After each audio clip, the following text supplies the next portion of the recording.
காலம் காலமாக ஞானிகள் மக்களுக்கு கொடுப்பது அருஞான பொக்கிஷம்தான்.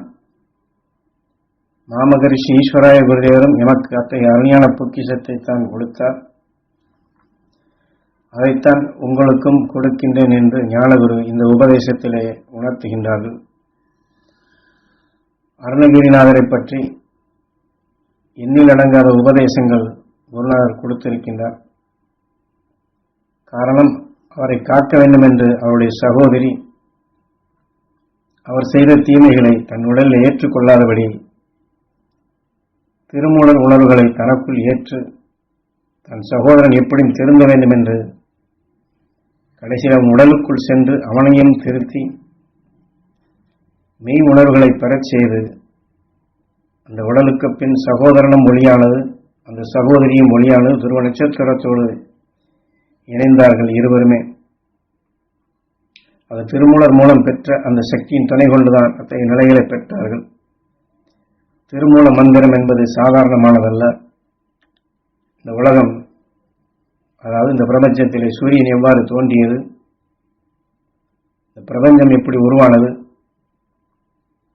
பிரபஞ்சத்திற்குள் உயிரணுக்கள் எப்படி உருவானது, மனித உடல் உருவான பின் மனிதர்கள் எங்கே செல்ல வேண்டும் என்ற தத்துவங்களை, அகசியன் கண்ட பேருண்மைகள் அனைத்தையும் திருமூலர் கண்டார்.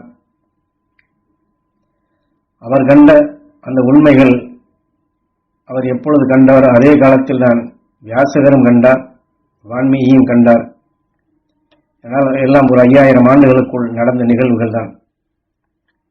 உலகில் ஒரு சோதனை என்று வரப்படும் பொழுது அறிந்திடும் ஆற்றலை பெற்ற அந்த மெய்ஞானிகள் தான் காலம் காலமாக அகசியன் பெற்ற பேருண்மைகளை மக்களுக்கு பொக்கிஷமாக எடுத்துக் கொடுக்கின்றார்கள். அந்த ஞானிகள் அகசியன் பெற்றதை தங்களுக்குள் வளர்த்து அந்த வெளிப்படுத்திய உணர்வுகள் அனைத்துமே பொக்கிஷமாக நமக்குள் இனி இயங்கத் தொடங்க வேண்டும் என்று குரு இதை குறிப்பிடுகின்றார். விஞ்ஞானம் பேரழிவை நோக்கி சென்று கொண்டிருக்கின்றது. எப்படியெல்லாம் வரும் என்று சொல்ல முடியாது.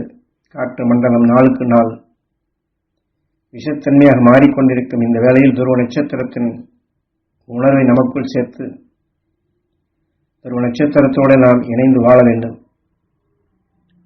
அந்த விஷத்தன்மை நம்மை தாக்காது.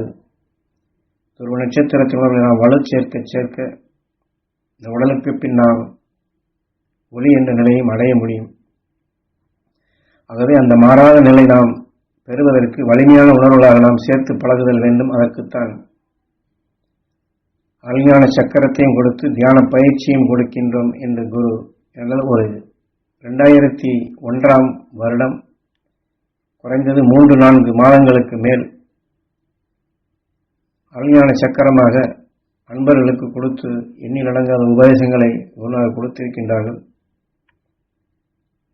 அந்த அருஞான சக்கரம் என்பது அருஞான பொக்கிஷம்தான்.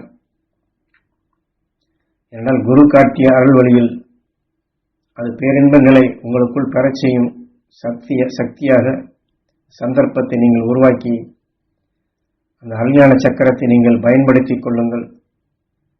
அதன் முன் அமர்ந்து தியானித்தாலே உயர்ந்த சக்திகள் உங்களுக்கு கிடைக்கும்.